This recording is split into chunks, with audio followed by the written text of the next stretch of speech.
इतना जबरदस्त जंप करे हैं मोटरसाइकिल से, तो इनका वीडियो कुछ अच्छा ही होगा। तो चलो, तो क्या हाल है भाई लोग, ठीक है? उम्मीद करते हैं अच्छे होंगे। तो आज का वीडियो बहुत ही धांसू और मस्त लेके आए हैं। थंबनेल देख के आप तो समझ गए होंगे कि किस पर हम आज रोस्ट करने वाले हैं। तो चलो ना दोस्तों, बिना किसी बकवास के शुरू करते हैं अपना बर्बाद भाषण। स्टार्ट करते हैं भोजपुरी का सफर। अगर आप हमारे चैनल पर नए हैं तो सब्सक्राइब, लाइक, शेयर, कमेंट जरूर कर दें। चीज बटे खिंचा जानी ताकिया का पीछा रउए ले जाई है हमरो बैठा। सही है बर्बादवा हाई मैडम तो कह रहे चीज बाते इच्छा जोनी ताकि आगा पीछा ता हम हूँ देखा तानी हई चीज इनकर कैसन बा। ठीक बा, लगा शौक बता देख ली जांच के। देख लिया बर्बादवा, मैडम का कह रही है कौनो शौक बात देख ली जांच के।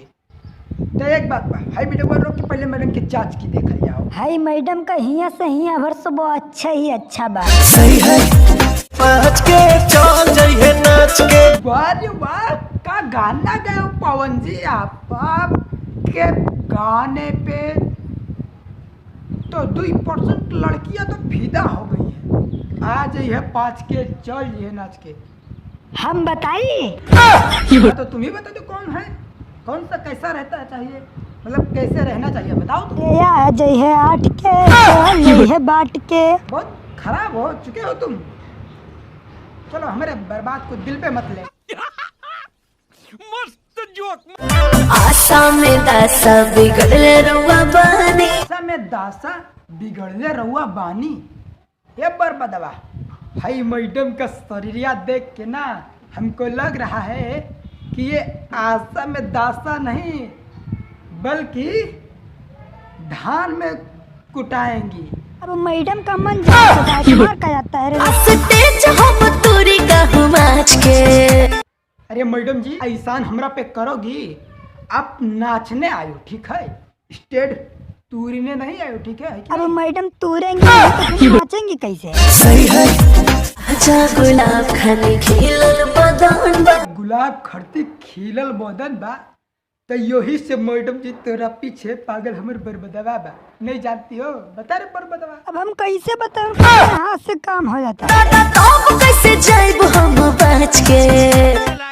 खुद मेरा हर्रे मैडम जी ये नहीं जानती हो कि जब तक हाई रोस्टरवा बा तब तक तोरा के बच के न जाए दी। कहेला कि हमरो भी तक कुछ मन बा तो करे के हमर बर्बादवा बता दी। हम मैडम जी के तुम्हें चाहिए बा। हर जीजा जी के भाई हमारा हाथे गोली खाई। अरे बर्बादवा हाई का कह रहे हैं भाई साहब? जीजा जी के भाई हाथे गोली खाई। तय अंकुश राजा भैया गोली हाथे से ना खाई जाला, ठीक बा? कहेला कि वो मेरी वाल स्टाइल सब कुछ करे के पड़ेला तब मरबा। और तोरा में हइये नहीं खे, तू सिर्फ कहा तारा और हई देखा चानी कट के जा रहल बा, ठीक बा? सही है में डोली तो हर दूसर लेके जाई। अरे हरे वाह रे बर्बादवा वाह, का भाई साहब गाना गाया है। हमारा जियते न डोली तोहर दोसर लेके जाई।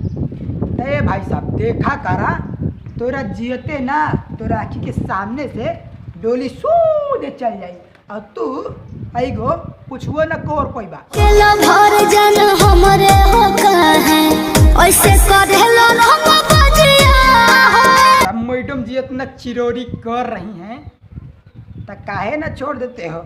आज तुम्हारे पास कहूँ आइगे थोड़ी बा, बहुत लोग बा है कि ना रे बर्बादवा। ता एकरा के छोड़ के वो करा के चल जाओ ले।